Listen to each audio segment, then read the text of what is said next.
오늘도 이 시간 이곳에 함께 하시는 하나님의 말씀에 우리의 삶을 오픈하는 그러한 마음과 자세로 화답하겠습니다. 할렐루야. 아마 여러분들 의아하실 것 같아요. 왜 할렐루야 아멘으로 화답을 할까? 우리가 믿는 것은 이렇게 모일 때마다 하나님께서 함께 하신다고 저희들이 믿습니다. 우리의 예배의 대상은 하나님이십니다. 만약에 우리가 종교적인 어떠한 행위를 위해서 아니면은 마음의 평안을 원한다든지 아니면 이 땅에 살면서 내가 좀 잘 살아보겠다든지 그러한 마음을 갖게 되면 사실 교회 안 오셔도 됩니다. 왜냐하면 사원에 가나 회당에 가나 절에 가나 종교적인 그러한 만족감을 얻을 수 있다는 것이죠. 우리가 예배에 오는 것은 이 천지를 창조하신 하나님을 대상으로 예배를 드립니다. 우리 개신교에서는 사실은 예배 가운데 이 말씀이 굉장히 중요한 부분을 차지하고 있습니다. 그럼 그냥 왔다 그냥 가는 것이 아니라 오늘도 우리가 함께 주 앞에 나올 때 그 하나님의 음성을 듣기를 원하는 것이죠. 기록된 말씀을 저희들이 묵상하면서 이 말씀을 통해 우리에게 주시는 하나님의 음성이 무엇일까? 하나님의 소리가 무엇일까? 그러한 마음을 우리가 함께 담아서 화답하는 것이 할렐루야 아멘입니다. 한번 더 해볼까요? 할렐루야. 그러면서 여러분들은 저를 위해서 이제 제가 기도해달라고 부탁을 드리는데 저는 중요하다고 생각합니다. 왜냐하면 하나님께서 저에게 이 교회를 맡겨주셨는데 하나님의 교회입니다. 그러니까 주님만을 바라보며 나가야 되는데 저도 사람이니까 아마 그런 생각이 드는 것 같아요. 내 마음대로, 내 생각대로, 또 내 계획대로 어떨 때는 교회가 무슨 내 사업인 것 같이 하는 마음도 있잖아 생각을 합니다. 그러게 함께 기도하는 가운데 정말 하나님이 원하시는 기뻐하시는 교회가 어떠한 교회일까? 이 문제는 계속해서 저희가 고심해야 될 문제입니다. 아마도 우리가 교회가 교회다워진다는 말을 할 때 무슨 의미입니까 말한다고 무슨 의미냐고 물어보신다면 다른 의미는 없습니다. 성경에서 말하고 있는 기록된 주의 말씀이 우리에게 주시는 그러한 공동체의 모습이 무엇인가? 그걸 더욱더 우리가 보아가면서 읽어가면서 깨달아가면서 실천해 나가는 그러한 무리의 모습, 공동체의 모습이 있어야 될 것입니다. 아마 이러한 실수를 조금 덜 할 수 있는 방법이 있다면 다른 것 아닙니다. 예수가 누구인가? 예수가 성경에 말하고 있는 예수가 누구인가? 대강절 시즌만큼 다시 한번 저희들이 알고 있다면 정말 감사하고 있는 예수인가? 교회를 왔다 갔다 하고 있지만은 아직까지도 예수를 못 만난 사람이 있다면은 이 예수를 만날 수는 없을까? 아마 이번 시즌이 그러한 귀한 계절이 될 수 있기를 함께 기도하며 그렇게 되면은 참 좋겠습니다. 그래서 오늘은 두 번째 본문으로 이러한 예수를 잘 보여주고 있는 마태복음 1장에 있는 말씀 우리 함께 성경을 열어서 찾아서 교독하도록 하겠습니다. 마태복음 1장 18절에서 25절까지의 말씀입니다.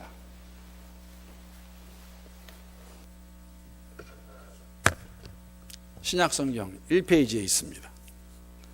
우리 함께 찾아서 교독하겠습니다. 제가 18절 말씀 먼저 읽습니다.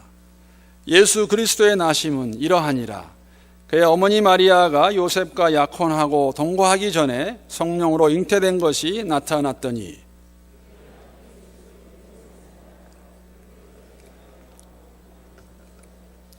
이 일을 생각할 때에 주의 사자가 현몽하여 이르되 다윗의 자손 요셉아 내 아내 마리아 데려오기를 무서워하지 말라. 그에게 잉태된 자는 성령으로 된 것이라.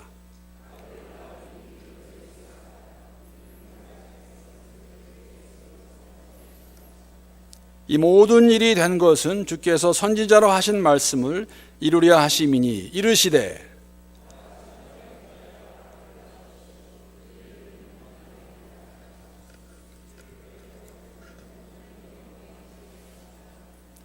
요셉이 잠에서 깨어 일어나 주의 사자의 분부대로 행하여 그의 아내를 데려왔으나 아들을 낳기까지 동침하지 아니하더니 나음의 이름을 예수라 하니라.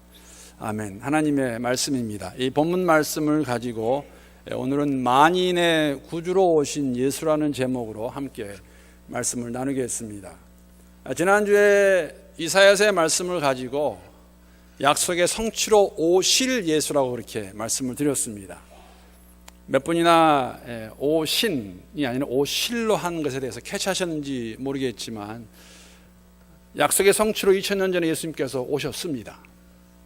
그러나 그 예수를 믿고 살아가는 저희들에게는 앞으로 오실 예수가 있다는 것이죠.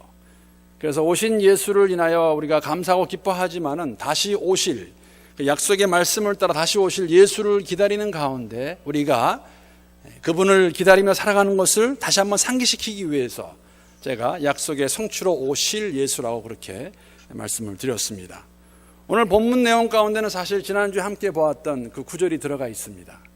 오늘 23절의 말씀 보게 되면은 보라 처녀가 잉태하여 아들을 낳으리니 그 이름을 임마누엘이라 하라 하는 그 말씀은 지난주 보았던 이사야서 7장 14절의 말씀과 동일한 말씀입니다. 우리 한번 함께 읽어보겠습니다. 시작. 그러므로 주께서 친히 징조를 너에게 주실 것이라. 보라 처녀가 잉태하여 아들을 낳을 것이요 그의 이름을 임마누엘이라 하리라.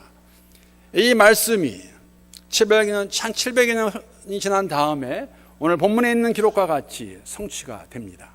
임마누엘로 오신 예수님에 대해서 오늘 본문은 저희들에게 기록해서 알려주고 있습니다. 약속하신 대로 이 땅에 오신 그 아기의 이름은, 그 메시아의 이름은 예수입니다. 예수라는 이름의 의미는 자기 백성을 그들의 죄에서 구원할 자라는 그런 뜻을 가지고 있습니다. 이것이 바로 예수님께서 오늘 말씀의 제목과 같이 만민의 구주로 오신 예수라는 것입니다. 오늘 본문을 통해 함께 보기 원하는 것은 이 예수님께 어떠한 자격이 있기에 누구이시길래 만유의 구주가 되실까? 그 내용을 함께 본문을 통해서 살펴보도록 하겠습니다. 예수가 우리의 구주가 되시는 첫 번째 이유는 그는 하나님의 아들이기 때문입니다. 여러분 오늘 본문의 앞부분인 마태복음 1장 1절부터 17절까지의 내용은 여러분이 알고 계실 겁니다. 예수님의 족보입니다. 족보로서 사실 42대의 그 족보를 14대씩 세 부분으로 나눠서 저희들에게 보여주고 있는데 그 내용은 굉장히 간단합니다. 1장 2절에 보게 되면 어떻게 되냐면 아브라함이 이삭을 낳고 이삭은 야곱을 낳고 야곱은 그의 형제와 그 형제 유다와 그 형제들을 낳고 그래서 여기에 공통적인 동사는 다른 게 아니라 낳고 또 낳고 그래서 계속 이렇게 내려옵니다.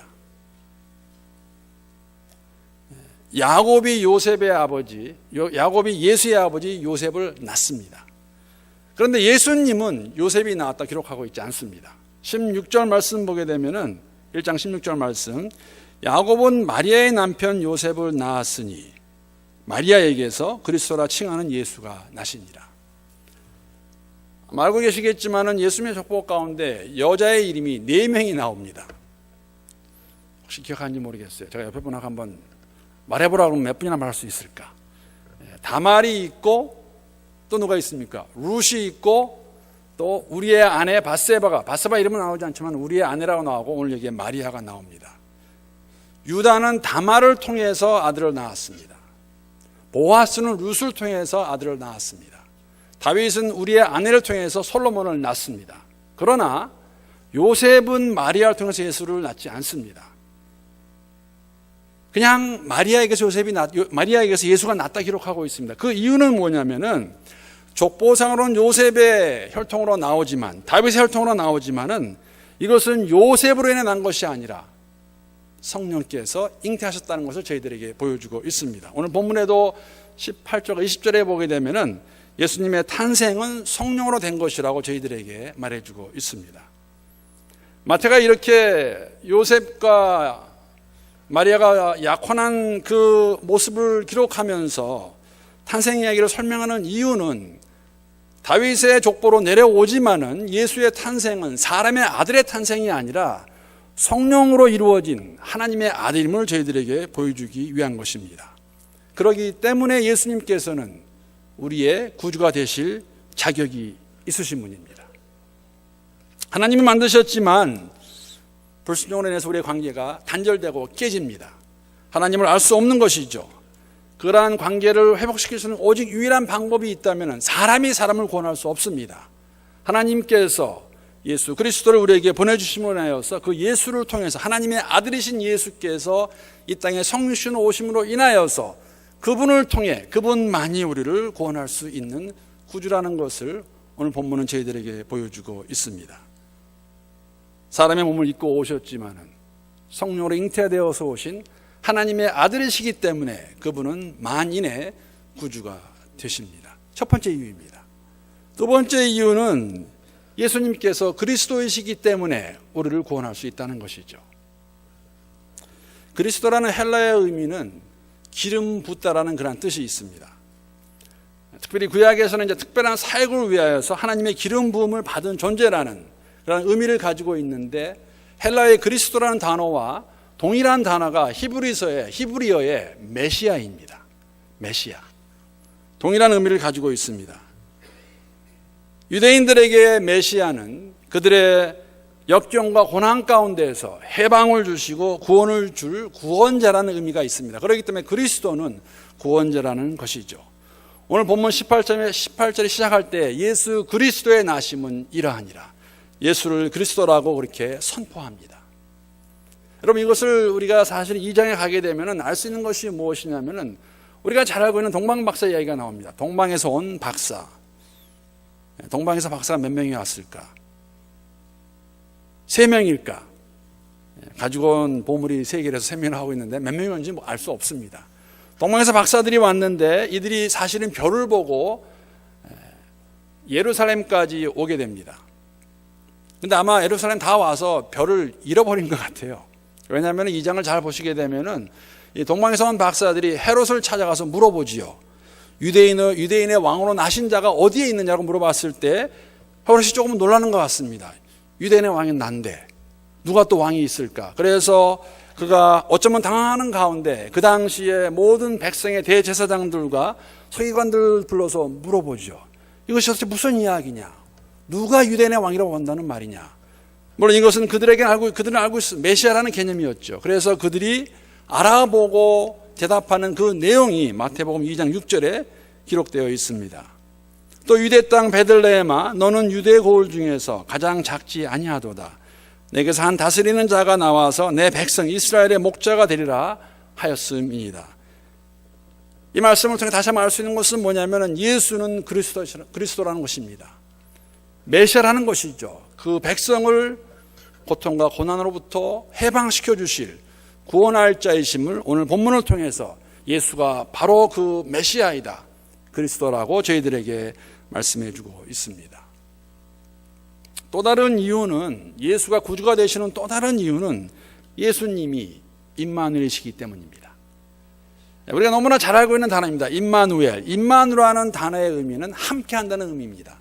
엘은 히브리어에서 하나님을 가리킬 때 엘이라는 단어를 씁니다. 엘. 그래서 임마누엘, 하나님이 우리와 함께 계시다. 우리 한번 옆에 분들한테 이렇게 말씀해 보시기 바랍니다. 하나님 우리와 함께 계십니다. 그래서 임마누엘의 하나님. 사랑하는 성도 여러분, 하나님은 에덴 동산에서부터 우리와 함께 하셨습니다. 사람을 창조하시고 그 에덴 동산에서 아담과 하와 함께 동행하시면서 교제하셨던 하나님이십니다. 우리의 불순종으로 그 관계가 깨지는 것이죠. 단절되는 것이죠. 그럼에도 불구하고 하나님은 계속 함께 하셨습니다. 여러분 야곱을 기억하십니까? 아버지와 형 에서를 통해 도망가는 외삼촌 라반의 집에 도망가는 그에게 나타나셔서 하나님 뭐라고 말씀하십니까? 내가 너와 함께 하겠다. 내가 너를 떠나지 않겠다고 약속하십니다. 요셉에게도 동일하게 역사하셨습니다. 감사한 것은 정말 우리가 알 수 있는 것은 그러한 어려운 가운데 살고 있는 요셉의 삶을 보는 다른 사람들이 알 수 있었던 것은 뭐냐면 하나님이 그와 함께 하시는구나 라는 것을 우리가 알 수 있습니다. 이 하나님께서 우리를 위해 직접 육신을 입으시고 오셨습니다. 그분이 바로 예수님이십니다. 임마누엘의 예수님, 우리와 함께 하시기 위해서. 사도 요한은 이 모습을 이렇게 설명하고 있습니다. 요한복음 1장 14절의 말씀이 육신이 되어 우리 가운데 거하심에 우리가 그의 영광을 보니 아버지의 독생자의 영광이요 은혜와 진리가 충만하더라. 말씀이신 하나님께서 우리 가운데 거하시는 임마누엘로 오신 하나님이시기 때문에, 하나님의 아들이시기 때문에, 그리스도이시고 임마누엘이시기 때문에 그분은 우리의 구주가 되실 수 있고 구주이심을 오늘 본문의 말씀을 통해서 알 수가 있습니다. 여러분, 피상적으로 하나님께서 함께 하겠다 그런 것이 아니라 예수를 통해서 직접적으로 실질적으로 보여주셨어요. 하나님이 사람이 되셔서 우리 가운데 거하십니다. 함께 사시면서 우리의 고통과 우리의 고난과 우리의 모든 것을 다 경험하십니다. 십자가의 죽음까지도. 그러시기 때문에 우리가 어떻게 구원을 받아야 되는지 알고 계셨고 그것을 직접 보여주신 분이 예수님이시기 때문에 그분은 우리의 구주이십니다. 오직하면 예수님께서 마지막에 이 땅을 떠나실 때에 저희들에게 마지막으로 주신 말씀이 무엇입니까? 볼지어다 내가 세상 끝날까지 너희와 항상 함께 하리라. 임마누엘. 오늘도 함께 하십니다. 우리 가운데 함께 하십니다. 우리 안에 내재하시는 하나님께서, 성령께서 함께 하시기 때문에 하나님이 여기에 계십니다. 기록된 말씀을 통해 말씀드린 것 같이 우리가 오늘도 주께서 내게 무슨 말씀하시는지, 하나님의 소리가 무엇인지 함께 고심하면서 듣고 분별하여 살아가는 것, 그것이 그리스도인의 삶이라고 우리는 알고 믿고 그렇게 살아갑니다. 예수님을 만나셨습니까? 오늘 본문에는 사실은 예수를 가장 처음 만난 두 사람을 소개합니다. 누구입니까? 요셉과 마리아입니다. 요셉과 마리아는 이 땅에 오신 예수를 가장 처음 만난 분들이에요. 오늘 본문을 보게 되면은 요셉이 이러한 반응을 보이는 거, 우리에게 어떤 의미가 있는가? 오늘 본문은 요셉과 마리아의 사이를 약혼한 관계라고 이렇게 표현하고 있습니다. 여러분, 유대법에 따르게 되면은 이 당시에 유대인들이 약혼했다는 의미는 오늘날 우리가 말하는 약혼과는 많이 다릅니다. 약혼 얘기하면 사실 우리 한국 사람들의 약혼과 미국 사람들의 약혼도 많이 달라요. 미국 친구들은 정말 약혼 간단하지 않습니까? I'm engaged 그러면은 남자가 여자한테 가서 반지 주면 그게 engaged 된 거예요. 우리 약혼은, 우리 동양의, 우리 한국 사람들의 약혼은 뭐 저도 그랬지만은 이렇게 사람들, 친지들 모이고 친구들 모이고 같이 식사하면서 또 목사님 모셔다가 예배도 드려요. 그러고도 파혼할 수 있는 게 약혼인데, 약혼이 파혼됐다고 해서 이혼이란 말은 쓰지 않습니다. 그러나 유대법에 따르게 되면은 약혼한 사이는 사실은 결혼과 동일한데 다른 것이 무엇냐면은 동거하지만 않는 것입니다. 오늘 본문에 보게 되면 약혼한 사이인데 요셉을 남편이라고 부릅니다. 남편 요셉이 의로운 사람이어서 가만히 끊고자 하더라. 그래서 사실 약혼한 상태에서 유대인들은 만약에 남자가 어떠한 이유로든지 간에 먼저 죽게 되면 약혼한 사이에서 그 여자를 미망이라고 불렀다고 합니다. 그러한 상태에 있는데 하루는 요셉이 소리를 듣는 것이죠. 너랑 약혼한 마리아가, 내 아내 마리아가 아이를 가졌다. 잉태되었다라는 소식을 접하게 됩니다. 어떻게 들었는지는 알 수 없습니다. 마리아가 걱정이 돼서 먼저 소식을 전해준 것인지, 주위에 있는 사람들이 보면서 아무래도 마리아가 이상한 것 같아, 아이를 가진 것 같아, 그래서 말을 해주는지 알 수 없지만은 분명한 것은 요셉이 그것을 알게 된다는 것이에요. 나와 약혼한 마리아가 아이를 가졌구나. 다른 사람은 다 몰라도 요셉은 알고 있는 거죠. 못 알고 있습니까? 저 아기는 내 아기가 아닌데, 나랑 아직 동거하지 않았는데 어떻게 아기를 가질 수 있을까? 여러분, 이 당시의 약혼도 우리의 옛날에 중매 결혼과 비슷한데, 유대 사람들의 약혼도 사실은 남자 여자가 뭐 좋아해서 약혼하는 것은 아니었습니다. 뭐 보통의 경우는 부모들이 알아서 이렇게 어레인지한 그러한 결혼이었습니다. 그러한 약혼이었습니다. 그런데 오늘 본문을 잘 보게 되면은 그는 의로운 사람이었다고 말하면서 가만히 끊고자 하였다라고 이렇게 기록하고 있습니다. 왜 가만히 끊고자 했을까? 추측할 수 있겠지만 여러 가지로 사실은 어떤 면에서는 요셉은 마리아를 사랑하지 않았나 생각을 해보았습니다. 여러분, 만약에 약혼한 사이에서 내 아이가 아닌데 여자가 아이를 갖게 되면은 그 여자는 율법에 의해서 죽임을 당해야 됩니다. 간음한 여자이기 때문에. 사실 어떻게 보면 요셉에게 잃을 것이 없어요. 분명히 내 아이가 아니기 때문에. 그럼에도 불구하고 이것을 가만히 끊고자 했다. 이때는 벌써 유대법에 의해서도 이혼 용서를 주게 되면 이혼이 성립이 되었던 그때입니다. 아마 그러한 의미를 가졌는지, 아니면 더 나아가서 요셉은 의로운 사람으로 하나님의 정해주신 그 마리아에 대한 사랑하는 마음이 있었기 때문에 내가 이 관계를 가만히 끊고자 하자는 그런 마음이 있었는지 모르겠습니다. 만약에 세상이 알게 된다면, 세상이 이것을 알게 된다면 마리아는 그 이후로 정결하지 못한 여자로서 평생을 살아야 되겠죠.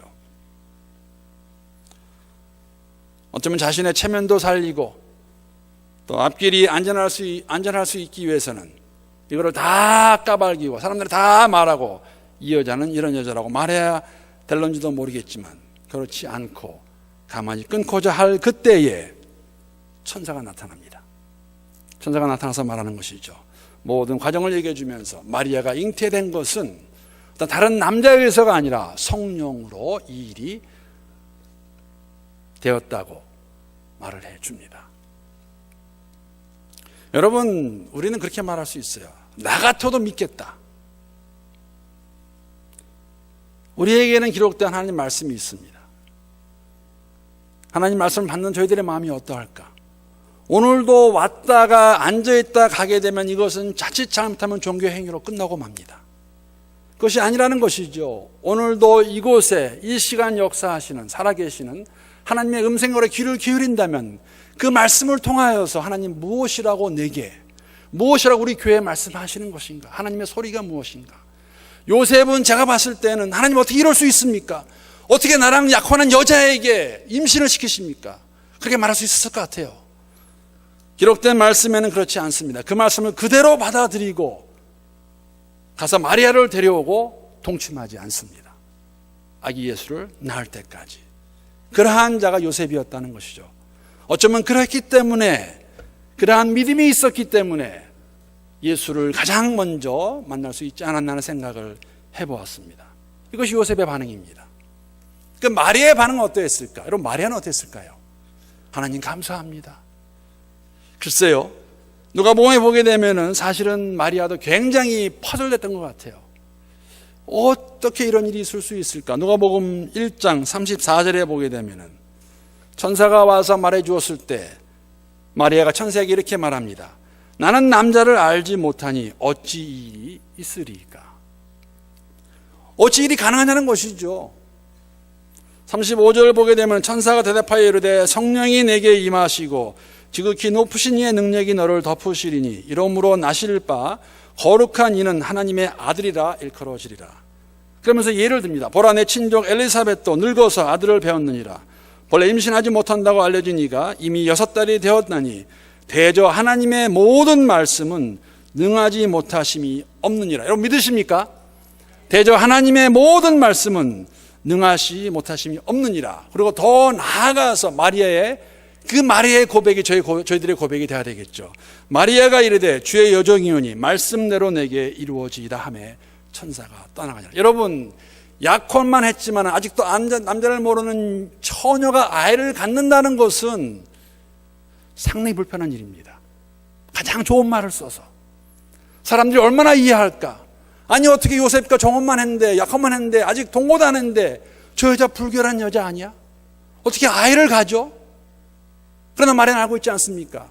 하나님의 말씀은, 모든 말씀은 능하지 못함이 없느니라.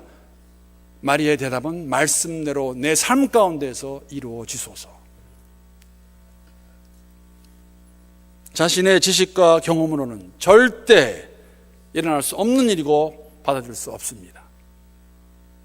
어쩌면 마리아는 평생을 사람들의 눈에는, 왜냐하면 그 이후에도 마리아는 아들을 4이나 더 낳게 됩니다.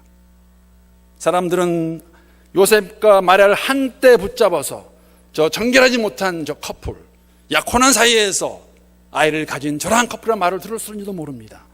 그러나 그러한 모든 것에 관여하지 않고 하나님의 말씀이라면, 성령께서 하신 일이라면 내가 그대로 받아들이고 그 일이 내 삶 가운데 있기를 바란다는 그의 마리아의 그 응답, 요셉의 그 반응이 여러분과 저의 순종의 모습으로 나올 수 있기를 기도합니다.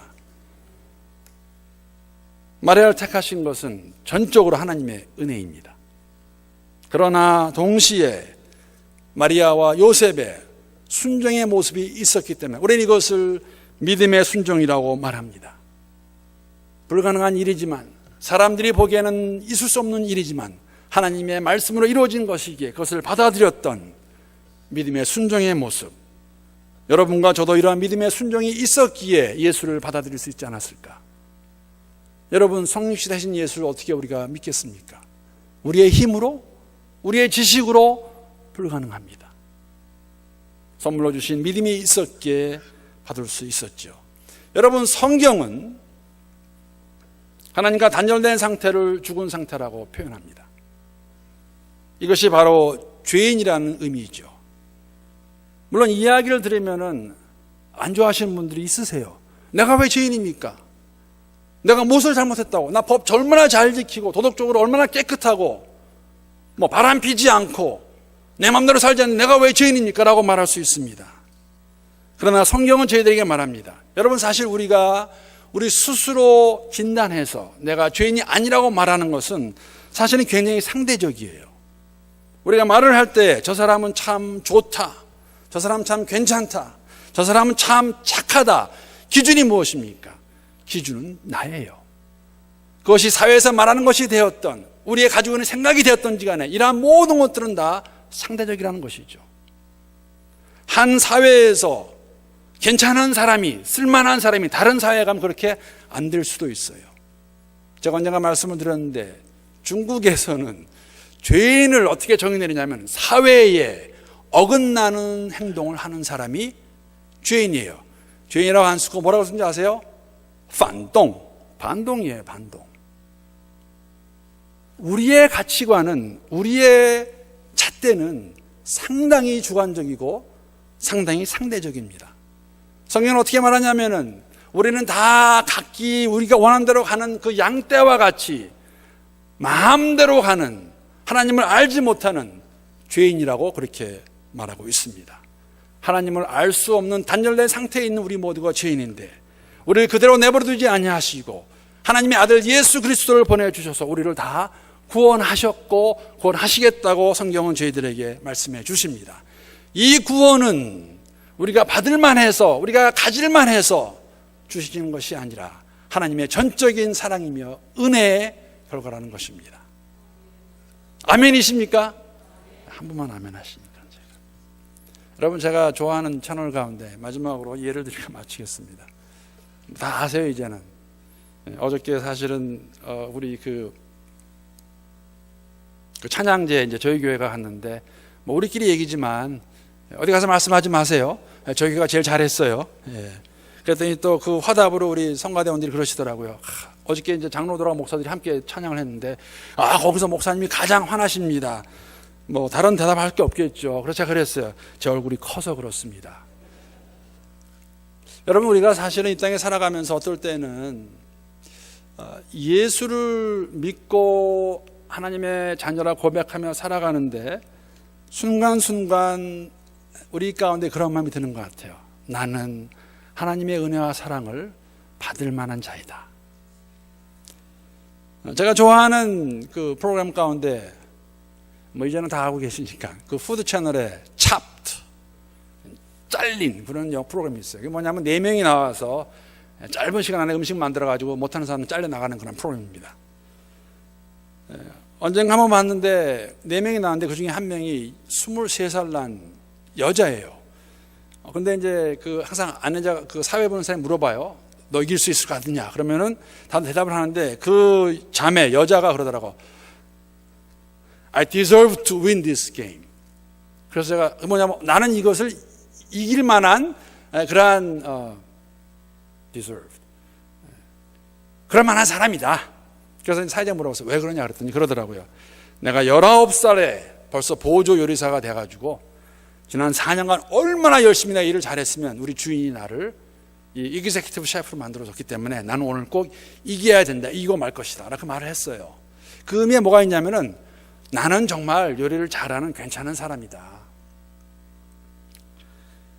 제가 그런 단어를 들으면 이렇게 제 귀가 솔깃해서 이게 무슨 의미일까 들어보는데 여러분, 우리가 믿음 생활을 하면서 정말 조심해야 될 거 있습니다.